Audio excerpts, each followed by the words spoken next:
A todas y a todos, bienvenidos. Hola.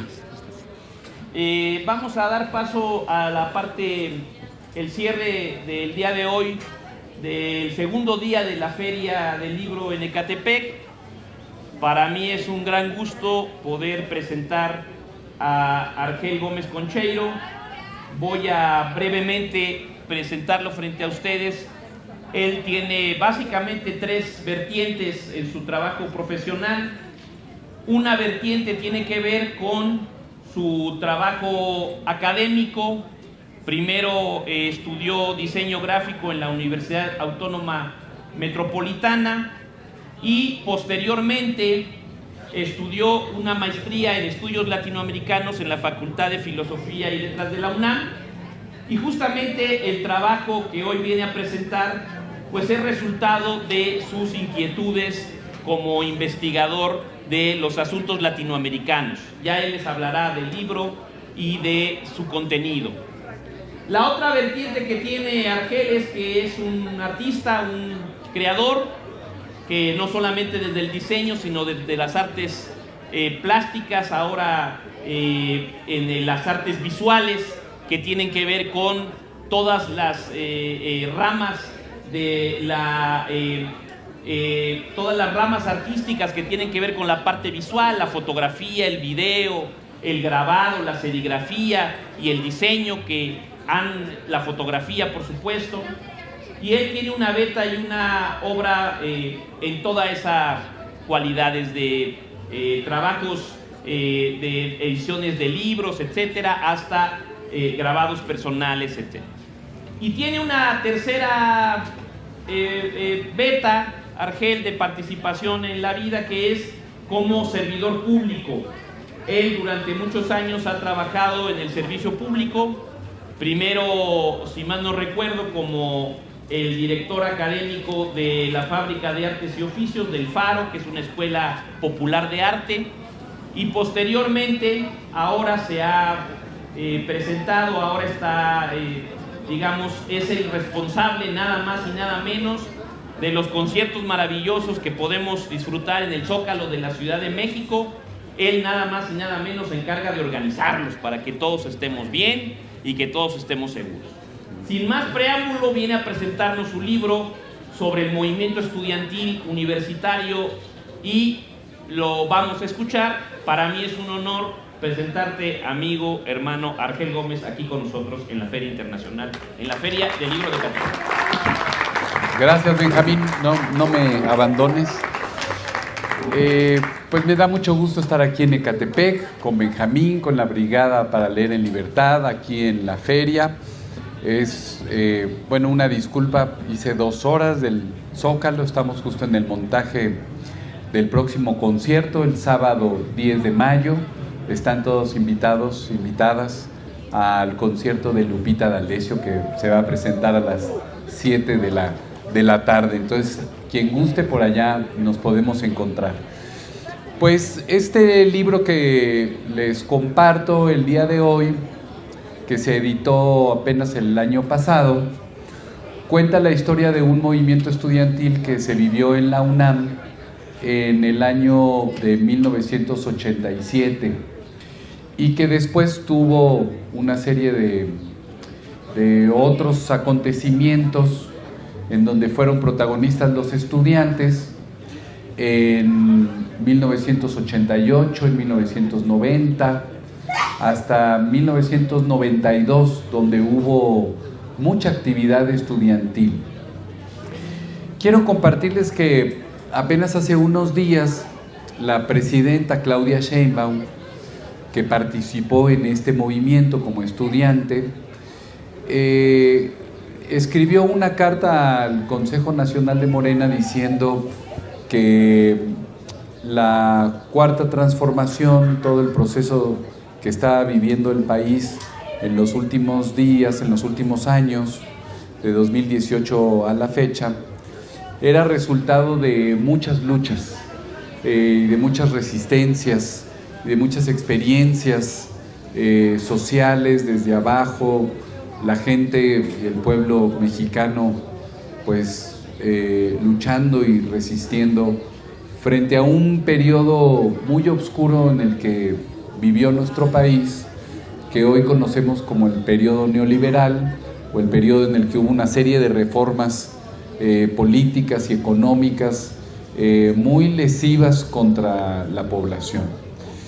Y efectivamente, cuando Claudia Sheinbaum comenta pues de muchas de las luchas que se dieron a lo largo de 30, 40 años, pues sin duda una de esas grandes movimientos que se vivieron fue la que protagonizó el Consejo Estudiantil Universitario. Fue un movimiento estudiantil que se opuso a las primeras reformas de carácter neoliberal. Se trata de una serie de reformas que promovió el rector de aquella época, Jorge Carpizo, en 1986, y que, como acostumbraban en esa época, pues todas esas reformas no las consultaban, no las discutían, las imponían. Y eso es lo que pretendieron hacer en la UNAM. Otras reformas ya habían iniciado, pues sobre todo de carácter privatizador, de control del salario mínimo, pero era del todo nuevo la propuesta que se presentó en la UNAM para hacer justamente unas reformas que diría yo brevemente que su objetivo era que la educación superior se volviera más elitista.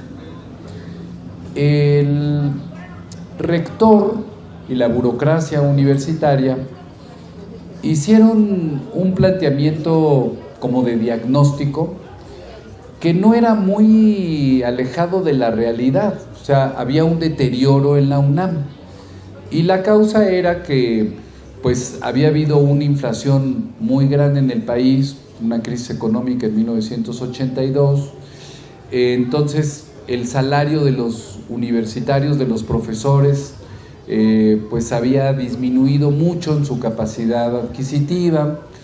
Empezaron, por ejemplo, en los estacionamientos del CCH pues a aparecer taxis, porque los maestros pues tenían que buscar cómo completar su salario. Iban, daban clases unas horas y después pues se subían a su coche que habían pintado de taxi, habían conseguido las placas y pues se iban a completar su ingreso. O sea, eso estaba pasando en la universidad.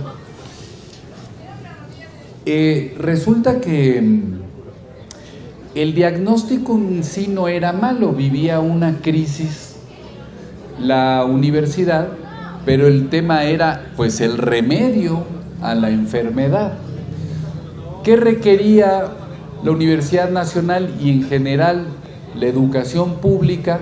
Pues más recursos económicos para fortalecerse, ampliar la matrícula estudiantil, que ya desde esos años se estaba convirtiendo en un problema. Había cada vez más jóvenes queriendo ingresar al bachillerato y luego a las carreras, pues ya había bastantes excluidos. Pero desde la visión neoliberal, pues eso ya no se concebía como viable, como posible, como bueno. ¿Cuál era el planteamiento? Pues por el contrario, reducir la matrícula, y para eso se inventaron pues una serie de mecanismos para excluir. Entonces, si unos estudiantes no pasaban una cantidad de materias, pues ya se les sacaba de la universidad, ¿no?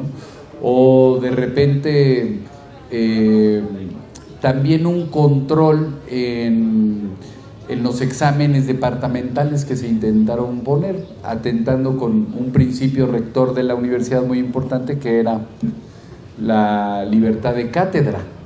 Querían estandarizar los conocimientos muy enfocados pues a las nuevas necesidades del proyecto económico de Miguel de la Madrid, que era el presidente. Entonces, los estudiantes, conforme conocieron estas reformas, Bueno, hay otra que se me olvidó mencionar, que luego sería muy importante, que era aumentar una serie de costos. Decir, bueno, pues que los estudiantes financien parte del gasto que tiene la universidad, y entonces en servicios de inscripción, de credenciales o de los estudios de posgrado, que concebían como pues la parte más elitista e importante de la universidad, la querían reforzar y decir, bueno, ahí que solo ingresen gente que ya puede pagar su estudio, completar al menos. Entonces, los estudiantes, cuando conocieron todas estas reformas, pues empezaron a organizarse. Pero esto fue del todo nuevo también, porque no había habido desde 1968 un movimiento estudiantil de masas. Lo que existía, bueno, pues era una serie de grupos pequeños de activistas, gente que hacía trabajo de muy distinto tipo, habían vivido una experiencia muy importante poco antes del movimiento del CEU, que fue la solidaridad ciudadana frente a la catástrofe del terremoto de 1985. Los estudiantes, como muchos otros sectores de la ciudad, pues se volcaron al apoyo de los damnificados. Entonces los estudiantes tuvieron esa primera experiencia social de organización, pero nada comparado con lo que ocurrió a finales de 1986, que fue que pues se levantó la indignación estudiantil frente a las reformas de Carpizo. Y entonces empezó un movimiento, como decía, inédito desde 1968. Después de ese movimiento y la terrible represión que vivieron en Tlatelolco el 2 de octubre, los estudiantes no habían regresado al Zócalo a protestar. Se vivieron años muy oscuros. Sí, bueno. ¿Tenemos otro micro? Creo que se acabó. Ahí está, bien. ¿La pila? No, Ahí está. ahí ya dio. Entonces, habían pasado años muy difíciles en el movimiento. Ya nomás hay que aprenderlo. ¿Sí pasa, no? Sí. Ah, gracias. Entonces, es pues una sorpresa el surgimiento de este nuevo movimiento.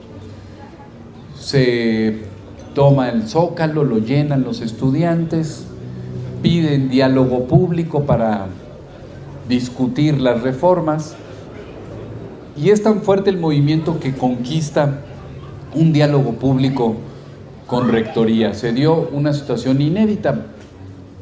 En el 68 el movimiento estudiantil había pedido diálogo público con el presidente y lo único que obtuvieron fue más represión y la ocupación militar de sus escuelas.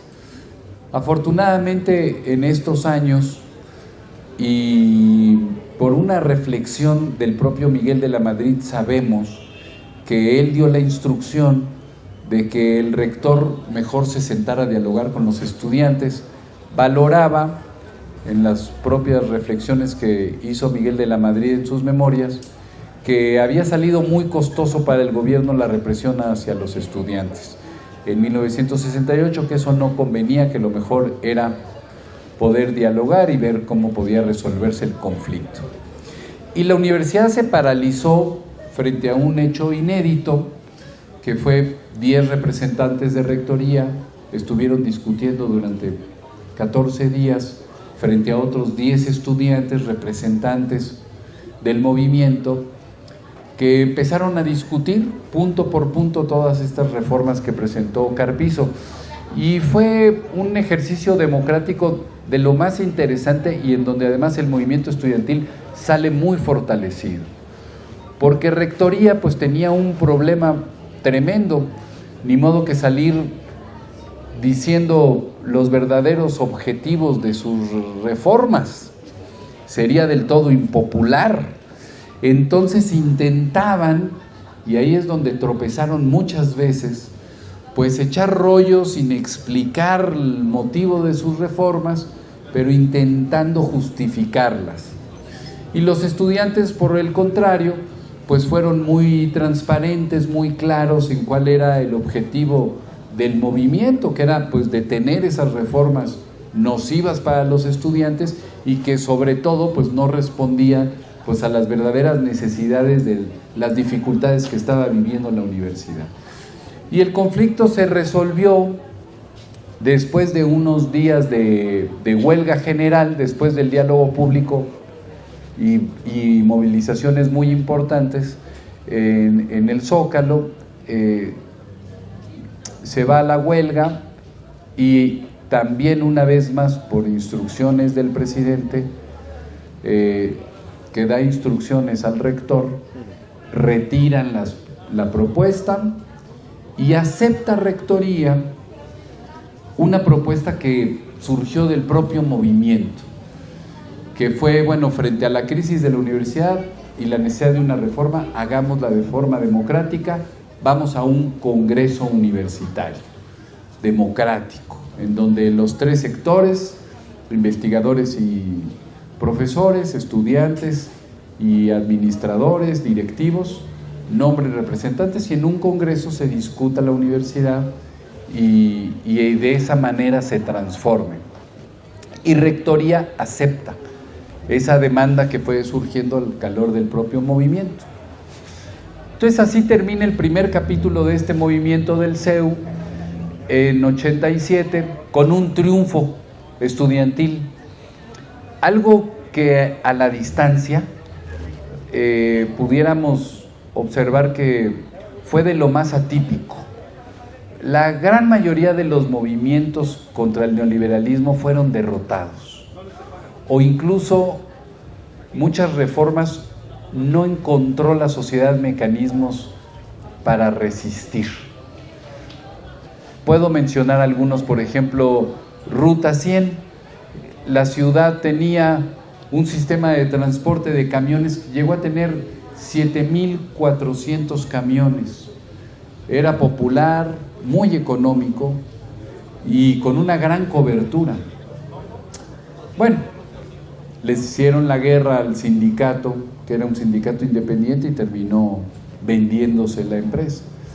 Pero todas las reformas de privatizadoras avanzaron.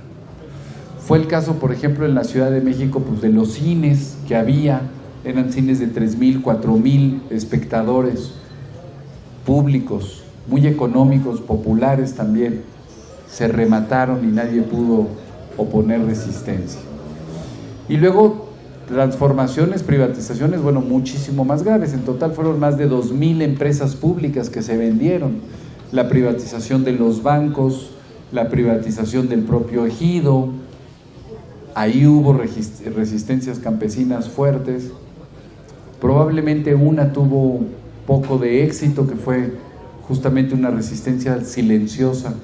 No fueron muchos los ejidatarios y comuneros que vendieron la tierra, a pesar de ser presionados a partir de una reforma constitucional que impulsó Salinas, pero los ferrocarriles también, en la época de Zedillo. En general, el movimiento estudiantil fue de los pocos, como decía, que pudo detener las reformas privatizadoras.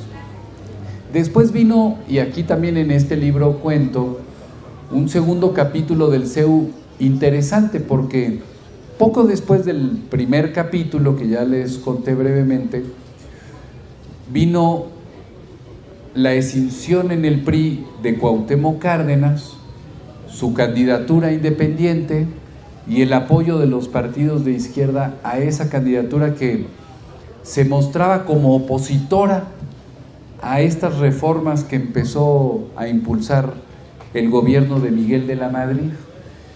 Y surgió un movimiento social de apoyo muy importante a Cuauhtémoc Cárdenas, y la universidad no fue la excepción.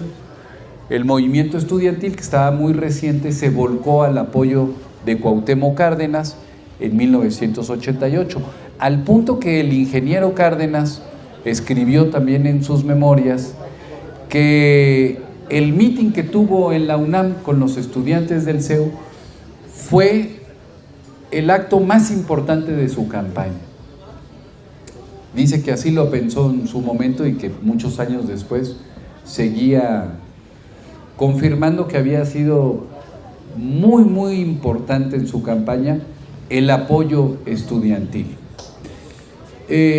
Fue además un mitin en donde el propio Cuauhtémoc Cárdenas asumió la propuesta del movimiento estudiantil.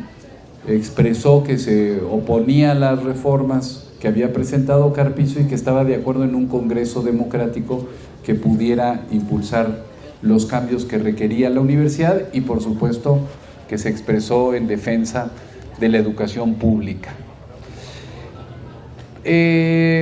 Poco después, en 1992, con un nuevo rector, José Sarucán, vino una segunda intentona por cambiar a la Universidad Nacional, alinearla a la visión neoliberal, y ya proponen una reforma que va al núcleo fuerte de la concepción neoliberal, que es hacer que ya la educación no sea un derecho, que no se garantice la gratuidad de la educación que imparte el Estado. Algo que estaba escrito en la Constitución desde los años 40. Al movimiento le asistía la Constitución. El CEU esgrimió una y mil veces pues que lo único que pedía era que se cumpliera la Constitución, que decía que la educación que imparte el Estado debía ser gratuita. Y otra vez Rectoría inventaba ahí, mandaba a una serie de abogados a intentar darle la vuelta a la Constitución, pero pues lo lograron con muy poco éxito realmente, porque decían, por ejemplo, que como la universidad era autónoma, pues entonces no era del Estado, entonces estaba eximida de que tuviera que ser gratuita. Pero la cuestión es de que no es que significara ser autónoma que no forma parte del Estado, algo que por lo demás la ley orgánica de la UNAM decía que formaba parte del Estado, pero con carácter autónomo. El movimiento estudiantil de los años 20 que conquistó la autonomía es de gestión, para que el gobierno no se metiera pues en los contenidos y en la organización misma de la universidad, pero es la Universidad Nacional, es del Estado, y siempre el Estado proveyó los recursos, construyó Ciudad Universitaria, nada más y nada menos, como parte de una concepción pues popular que vino de la Revolución Mexicana.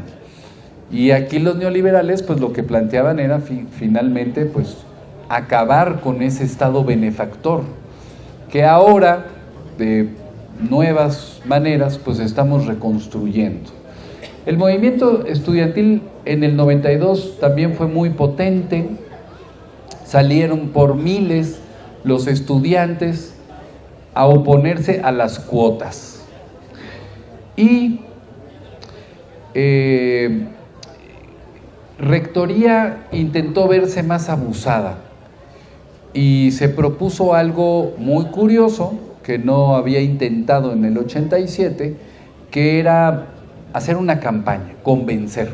Es la única manera que tenemos de derrotar al movimiento estudiantil es convenciendo a los estudiantes y a los académicos de que esto es una reforma conveniente para la universidad, que una parte del presupuesto que requiere la UNAM para mejorar los salarios de los profesores, para mejorar la infraestructura, se cooperen los estudiantes. Y decían cosas como, por ejemplo, que los estudiantes de la UNAM eran bastante privilegiados, clase media, que debería retribuir y no ser financiado por el pueblo. Decían, bueno, esto, que la Constitución no respaldaba el concepto de la gratuidad, y después hicieron una campaña muy potente en los medios de comunicación, un montón de intelectuales neoliberales que ahora andan pues muy apestados, se lanzaron a convencer que era algo bueno las cuotas, que mejoraría a la Universidad Nacional. Y el activismo estudiantil, que ya tenía mucha experiencia organizativa, gracias pues a los momentos anteriores, en 87 y en 88, y también luego el Congreso, que se me olvidó, ahorita comento brevemente, del 90, el caso es de que pues el movimiento hizo lo propio. Yo ahí conocí a Benjamín, activista incansable, pasaba por todos los salones en Aragón, pues convenciendo a los estudiantes, diciendo pues esto nos va a afectar a todos y a las generaciones que vienen, no podemos aceptar que se quite el carácter de la gratuidad, la universidad es popular y tiene que seguir siéndolo, no pongamos eso que va a ser un gran filtro para estudiantes pues de familias populares. El caso es que pasó un año, el conflicto fue largo, porque tampoco presentaban la propuesta ya concreta de cómo iba a estar, cuánto iba a costar, y entonces pues el movimiento tampoco terminaba de despegar, aunque había mucho activismo, y finalmente la propuesta de rectoría fue extremadamente venenosa. Estableció que no se le iba a cobrar a los estudiantes que estaban en la universidad, sino a las nuevas generaciones. Y con eso creyeron que pues iban a desactivar bastante la protesta. Y luego, un mecanismo como de becas, pero no como las entendemos ahora, en tiempos de la 4T, que son becas, pues es un apoyo económico extra a las familias, pues para que tenga para el transporte, para los libros, para la torta, al menos. Están becados todos los estudiantes universitarios hoy en día en el país.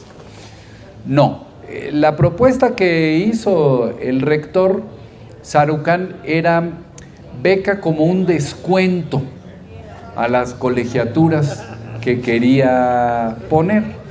Entonces decía, le voy a creer a los estudiantes si me dicen que sus papás tienen un ingreso menor a no sé cuántos salarios mínimos, le hacemos un descuento del 20%. Y ya así para los más pobres, el 100% los vamos a becar, ¿no?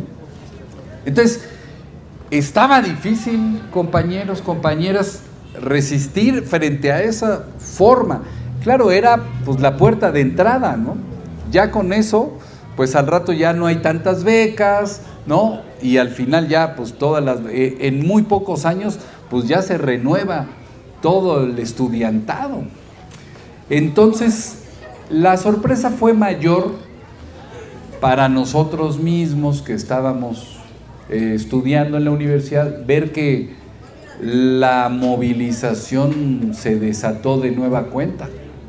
Otra vez todos los chavos, toda la chaviza, sobre todo del bachillerato, se movilizó tremendamente, con varias marchas muy grandes, con un paro general en todos los planteles de la Universidad Nacional, y de nueva cuenta pues intervino el presidente, era Salinas de Gortari, para parar eso y decir, ahí muere, con estos estudiantes no se puede. Y entonces retiraron la propuesta de reforma del reglamento de pagos y el CEU de nueva cuenta salió victorioso. Ahora bien, no todo fue felicidad.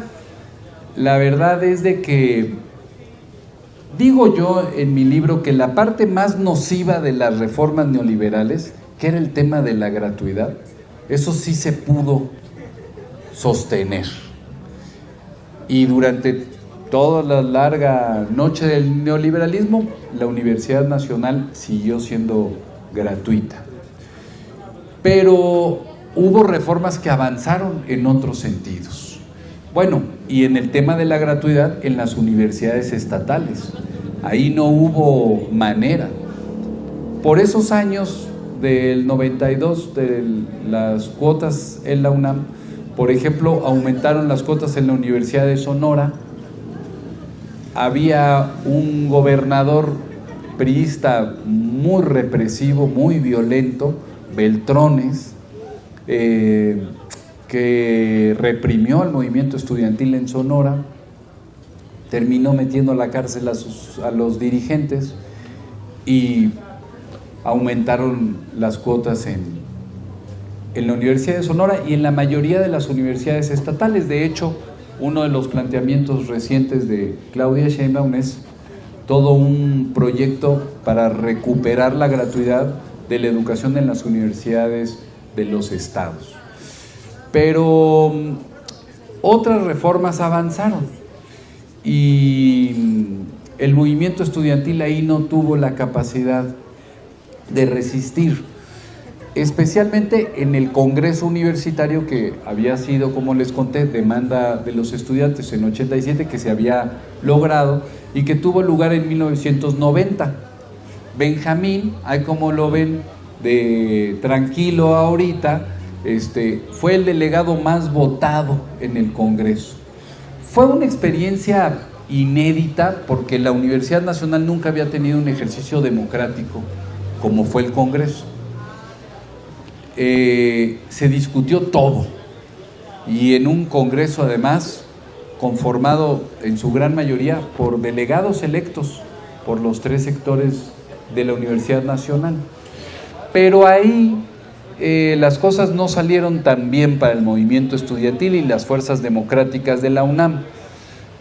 Había una regla que se requerían 2/3 partes para cualquier reforma y pues el movimiento progresista en la UNAM pues no logró ese número de delegados. Ahora tampoco logró 2/3 partes la rectoría. Entonces el Congreso, aunque fue un ejercicio democrático muy interesante y se discutió muy ricamente todas las grandes funciones, la diversidad de tareas y funciones que lleva la Universidad Nacional, pues no se aprobó ningún cambio democrático, aunque tampoco se aprobaron las reformas neoliberales. Ahí, por ejemplo, propusieron el aumento de las cuotas y pues fue desechado inmediatamente. Pero sí, el Congreso fue un aviso de que pues venían una serie de reformas en la universidad no muy benéficas, y uno fue que todavía sigue marcada a la fecha la Universidad Nacional, de la conformación de una élite de investigadores y funcionarios que ganan mucho, ganan incluso contraviniendo la Constitución, con una reforma que impulsó Andrés Manuel, de que nadie pudiera ganar más que el presidente. Ganan más que la presidenta actualmente, pero es una élite, una burocracia dorada que se fue conformando a espejo de lo que pasó en la sociedad misma en México durante esos años, y un profesorado que es muy amplio, se encarga alrededor del 70% de las clases, que ganan una miseria. Entonces, si en los 60, 70 la universidad era un cuerpo más o menos homogéneo, las reformas que impulsaron al interior de la universidad pues fue estratificándola terriblemente y haciendo, como ya dije, pues una élite y una base muy mal pagada, lo cual avisa pues de posibles movimientos y luchas de los maestros. Lo han intentado en algunos momentos, pero hay muchos controles, el sindicalismo se ha enquilosado, ya no es un instrumento de lucha como en otros años, porque el sindicalismo universitario, bueno, pues fue muy importante en los años 70. Y el otro aspecto central, que es que la universidad dejó de crecer. y también las universidades estatales. De hecho, se redujo la matrícula. Este rector que les comenté que se fue, Sarucán, habrá quedado como hasta el 96, yo creo, 98, estuvo 2 periodos, 8 años, fue un reformador neoliberal perseverante ese señor. En sus memorias tiene el cinismo de decir: mejoró la calidad académica gracias a que redujimos la matrícula estudiantil en el bachillerato. Es que tenían momentos de sinceridad y se iban de boca y de repente confesaban, como las propias memorias de Miguel de la Madrid. Y ahí me quiero detener un momentito porque algo con lo que los rectores atacaron duramente al movimiento estudiantil era diciendo que no era un movimiento independiente, legítimo. Para intentar golpear al movimiento decían: no, estudiantes traen boleto, alguien los manda, tienen otras intenciones inconfesables. Por eso ahora ya invitan a Cuauhtémoc Cárdenas, y por eso a Andrés Manuel también el movimiento estudiantil lo invitó. Entonces siempre querían deslegitimar al movimiento. Pero la verdad es de que fue un movimiento, para hacer un movimiento de masas, juntar a 100,000 estudiantes en el Zócalo, pues ¿cuál manipulación? Pues evidentemente es auténtico. Hay una indignación estudiantil y se expresa, y para eso crea su propia organización. Y el movimiento estudiantil es muy celoso de su autonomía, históricamente, y no solo en México. Pero por el contrario, Rectoría siempre decía: este proyecto es elaborado por universitarios, por la burocracia, ¿verdad? Ellos mismos, que siempre se autopresentan como la universidad y defendiendo el espíritu universitario, y no responde a ningún proyecto externo, que es lo que acusaba el movimiento estudiantil. Bueno, en las memorias de Miguel de la Madrid, también en las memorias de Sarucán, se descubre algo que el movimiento dijo muchas veces: el proyecto no responde a las necesidades de la universidad, es un proyecto ideológico que viene de otra parte y que lo está impulsando el Fondo Monetario Internacional, el Banco Mundial, organismos internacionales que tomaron el control de nuestro país, erosionando terriblemente la soberanía nacional.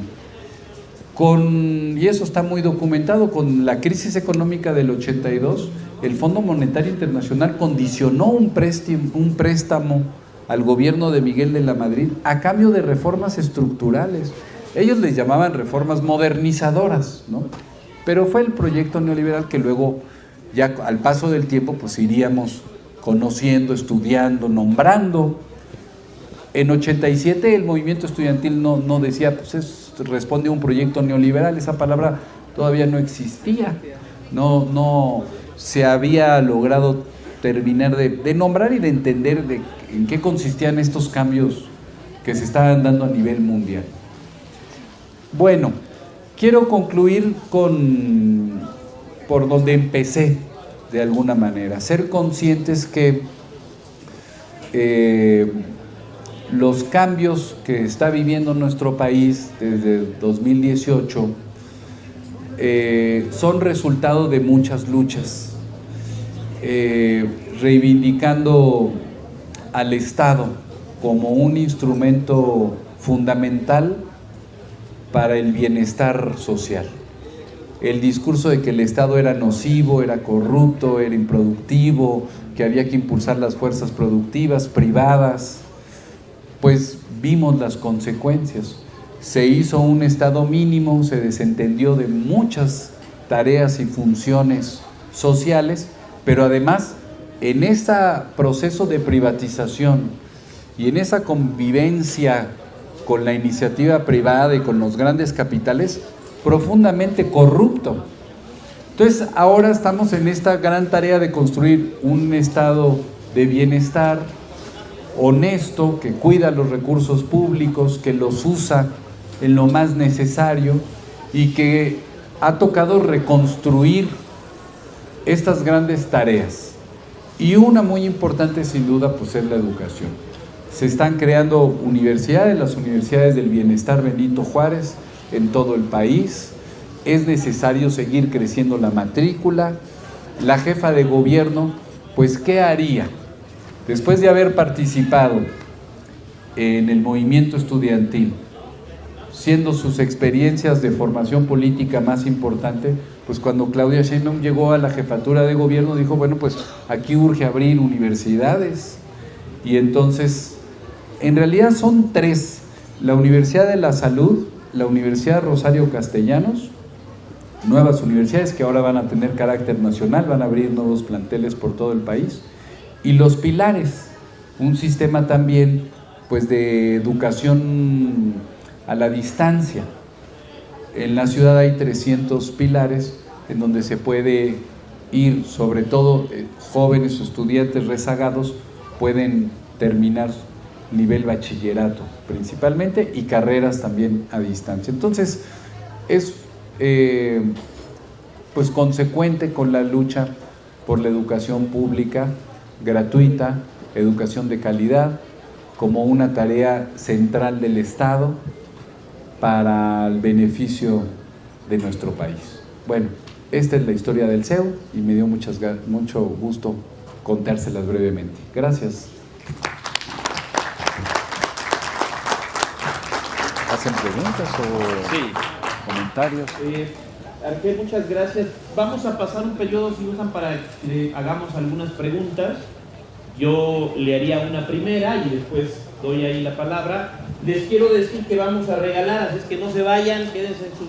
A todos los que estén, vamos a terminar dando la antología de cuentos de escritores ecatepenses que publicamos para esta feria. Así es que no se vayan, se los vamos al término de esta... Bueno, yo te haría una pregunta muy sencilla.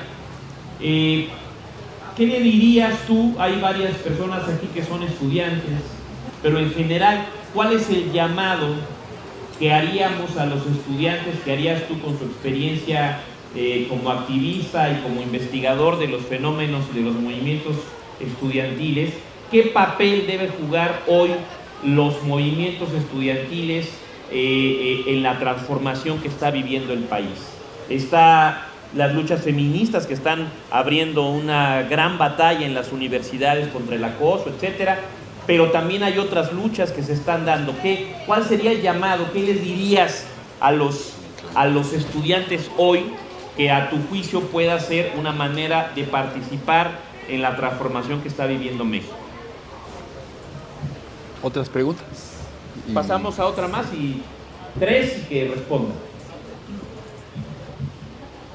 Argel, antes que llegaras estaba un doctor aquí hablando de adicciones, básicamente de adicciones. Y yo recuerdo en la época de Carpizo, él cuando trataba de defender estas reformas en la universidad, se le acusó mucho, se burlaba mucho de él, porque hablaba con mucho frenesí, sudaba, se veía muy... Era su modo de tratar de convencer era un poco psicótico. Decían mucho el frenesí de Carpizo. Carpizo no andaría metido en problemas de adicciones. Maestro. Hola, ¿qué tal? Fue procurador y luego secretario de Gobernación, creo, ¿no? Es correcto. Con Salinas. Sí. Mi nombre es Brandon. Vine aquí porque yo soy estudiante de la UAM Azcapotzalco. Ahorita estamos en un paro estudiantil debido a situaciones con la reforma del reglamento estudiantil en el cual facultan las autoridades para podernos prohibir la libre organización estudiantil dentro de la UAM, lo cual varios de mis compañeros y yo hicimos algunas protestas La última fue cuando en la mesa para la aprobación de este reglamento algunos de mis compañeros se manifestaron ahí mismo y dijeron que no a ese recambio del reglamento. Las autoridades los ignoraron, no se prestaron al diálogo y pues nos dejaron como último recurso pues la huelga estudiantil o el paro que actualmente estamos cursando, que ya lleva, con esta se cumplirían cerca de 2 semanas. Lo comparto porque estamos viendo también que ayer o antier me parece, el Aguamex también entró en una situación similar por lo mismo de algunas actitudes que tuvo el rector de nepotismo y de lo que mencionaba usted, de la burocracia dorada. Más que nada este espacio lo agradezco porque nos permite revelar que esto ha sido un proceso de lucha de generaciones y que pues hoy está habiendo un cambio generacional de lucha en el cual pues mis compañeros se están esforzando por formarse políticamente para defender todavía los derechos estudiantiles y para que se tenga una apertura a que los hijos de obreros tengan la oportunidad de una educación universitaria, precisamente para que estos nuevos universitarios puedan tener una perspectiva humanista como servidores públicos en un futuro. Y pues más que nada quería hacer esta pequeña retroalimentación más que una pregunta, porque se sigue una lucha, seguimos luchando y es una guerra ideológica actual contra el neoliberalismo, porque actualmente podemos ver que esta ideología se ha impregnado en los estudiantes, es decir, esta ideología de entrar como clientes y salir como productos de las universidades, en la cual hemos podido notar nosotros los paristas actuales una indiferencia por parte de la comunidad universitaria a la organización y a la identidad como fuerza política estudiantil, en la cual vivimos un tipo de guerra sucia en la cual pues se nos jacta de huevones, de gente que no quiere estudiar o que solamente está ahí para perder el tiempo. Y actualmente nos estamos enfrentando a esa guerra mediática en la cual se nos desprestigia y se nos dice que no deberíamos de hacer esto o no deberíamos de protestar más contra las autoridades que aún continúan imponiéndonos estos mecanismos de represión en los cuales se forma una nueva normalidad para las nuevas generaciones. El trimestre que viene va a entrar una nueva matrícula en la cual si nosotros no protestábamos, estos nuevos estudiantes iban a entrar con este reglamento, en el cual pues ellos lo iban a ver como una nueva normalidad y no iban a tener las herramientas suficientes para defenderse. Y pues eso era el comentario que quería hacer.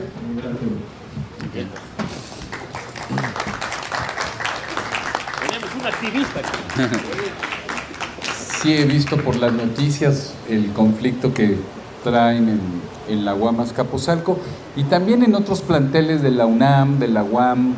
El movimiento feminista ha sido protagonista de protestas, cierres frente a la violencia machista. Ahora tenemos este caso. La universidad la Universidad Nacional estuvo también a punto de entrar en un conflicto grande, retiraron pronto la propuesta, pero parecido al reglamento de la UAM, como con más control sobre los estudiantes, con el pretexto de la seguridad, pues intentar desactivar ahí las posibilidades de organización estudiantil. Mira, yo creo que la pregunta de Benjamín es complicada, porque pues no está bien uno dar consejos, ¿no? Cada nueva generación pues toma sus responsabilidades, toma su misión, enfrenta nuevas circunstancias, pero yo soy de la opinión que la tarea principal de los estudiantes es estudiar. Esa es la fundamental. Pero de una manera, están llamados a estudiar de una manera distinta a como se concibe desde una visión neoliberal. No es una cuestión individual, es un acto colectivo. el estudio. Y creo que ahí hay un terreno muy importante de acción de los propios estudiantes. Conocer las luchas anteriores, las experiencias de organización de los estudiantes, la propia historia de las instituciones, de cómo surgió la UAM, es muy interesante. Entonces, cuando hay conflictos estudiantiles, ocurre algo muy bonito. Los estudiantes voltean a ver y dicen, bueno, ¿y antes de nosotros qué pasó? ¿Y cómo lo hicieron? De hecho, el CEU retoma el nombre de un movimiento estudiantil de 1966, en donde hubo otro movimiento estudiantil muy importante en la UNAM, previo al 68. Entonces, cuando se tiene la maravillosa edad de estar estudiando en la universidad, y hoy el privilegio, desafortunadamente, de haber podido entrar, porque hay mucha demanda y muchos se quedan fuera, es un momento extraordinario para conocer de la historia de los movimientos estudiantiles y aprender lo que se considere cada generación útil de las luchas anteriores. Una que creo que es muy importante, y no hablé mucho sobre la experiencia del CEU en ese sentido, que es el carácter democrático de los movimientos estudiantiles. Es muy importante eso, porque si Rectoría de forma autoritaria quiere imponer un reglamento que restringe las libertades, pues no puede respondérsele a eso con un movimiento que no sea democrático, que no tome sus decisiones de forma democrática, que haga caso de la mayoría de los estudiantes. Y si la mayoría de los estudiantes quiere regresar a clases, pues se regresa a clases. El paro no es el único instrumento. Es un instrumento de fuerza mayor, pero que genera mucho estrés al interior de los propios estudiantes y del propio movimiento, porque pues se deja de estudiar. Y entonces ahí se atora un poco, y las presiones familiares de pues ya termina la carrera para ponerte a trabajar y completar. O sea, hay que ser sensibles a la condición popular y social de los propios estudiantes. Entonces, ha habido, no fue el caso del CEU, pero ha habido momentos de grupos estudiantiles, de un movimiento que se ponen muy autoritarios frente a los propios estudiantes, y ahí se encamina la derrota del movimiento estudiantil, porque pierde el consenso y la fuerza de donde le proviene al movimiento, que es pues la convicción de la mayoría de los estudiantes. Entonces, yo creo que en la historia de los movimientos se ve que es fundamental tener asambleas democráticas, escuchar, ser tolerante en las formas de relacionarse del propio movimiento para conservar la fuerza y poder entonces lograr sus objetivos. Eso creo que es algo muy, muy importante. Y luego creo, por último, que retomando la pregunta de Benjamín, creo que sí vivimos unos tiempos muy interesantes, muy valiosos, en donde los jóvenes no tienen que desconectarse de lo que está pasando. Igual cuesta trabajo imaginar todas las luchas que significó poder llegar a este punto, ¿no? Pero hay que valorarlo en su justa dimensión y ser muy activos, porque todo proceso de cambio no tenemos garantizado que llegue a buen puerto, o que no se desvíe, o que no tenga insuficiencias. O sea, hay que empujar este cambio y ser muy activos. Entonces, que lo sean los jóvenes es, yo diría, una garantía de que se podrá profundizar esto, de que se irá todavía a mejor, que en el aspecto solo de las problemáticas que vive la juventud, pues es enorme. La tarea por delante es enorme.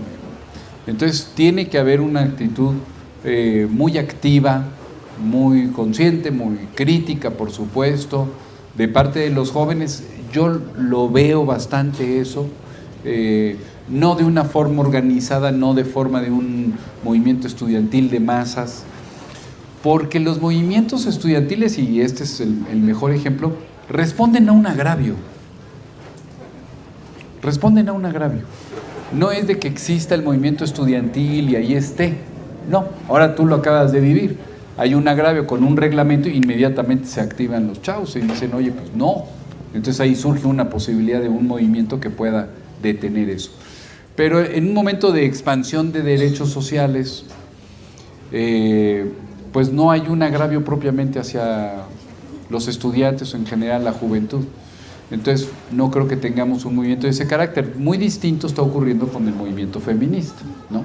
Que ahí sí hay un agravio, y además es un agravio no precisamente del Estado, sino social.